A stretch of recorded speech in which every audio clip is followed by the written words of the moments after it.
Line சாக்லேட்ஸ்ல பாதாம், dates, chocolate மூணும் இருக்கு. ருசிக்கு சாக்லேட், அயன் சத்துக்கு டேட்ஸ், புரோட்டீனுக்கு பாதாம். தாத்தா ரொம்ப டெலிஷியஸா இருக்கு. Lion choco dates. Introducing Growth Guarantee Homes from MP Developers. Trust forever. கரூரில் நடந்த தாவேக பிரச்சார கூட்ட நெரிசலில் சிக்கி இறந்தவர்கள் குடும்பத்தினர் 31 பேருக்கு முதல்வர் விஜய் கடந்த மாதம் கருணை அடிப்படையில் அரசு பணி வழங்கினார். இதை எதிர்த்து ஹைகோர்ட் மதுரை கிளையில் பொதுநல வழக்கு தொடரப்பட்டது. வழக்கை விசாரித்த நீதிபதிகள் CV கார்த்திகேயன், R சக்திவேல் அமர்வு அரசு வழங்கிய பணி நியமனங்களை ரத்து செய்தனர்.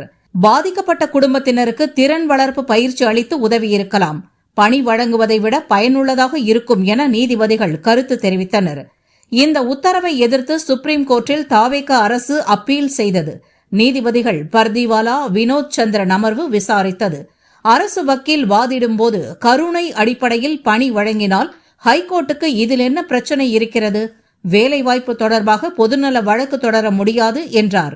நீதிபதிகள் கூறும்போது, அரசு கொள்கை முடிவில் கோர்ட் தலையிட முடியாது, கருணை அடிப்படையில் பணி வழங்கக்கூடாது என்று சொல்ல நீங்கள் யார் என்று ஹைகோர்ட் தீர்ப்பு தொடர்பாக கேள்வி எழுப்பினர்.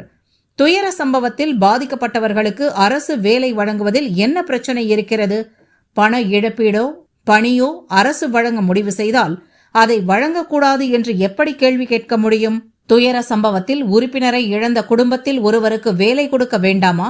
கரூர் துயர சம்பவத்தில் அரசியல் செய்யக்கூடாது என்று நீதிபதிகள் கூறினர். அத்துடன் 31 பேருக்கு அரசு பணி வழங்கியதை ரத்து செய்த ஹைகோர்ட் கிளையின் உத்தரவுக்கு சுப்ரீம் கோர்ட் நீதிபதிகள் இடைக்கால தடை விதித்தனர். அரசு மற்றும் மனுதாரர் தரப்பினர் விரிவான பதிலளிக்க உத்தரவிட்டு வழக்கை ஒத்திவைத்தனர்.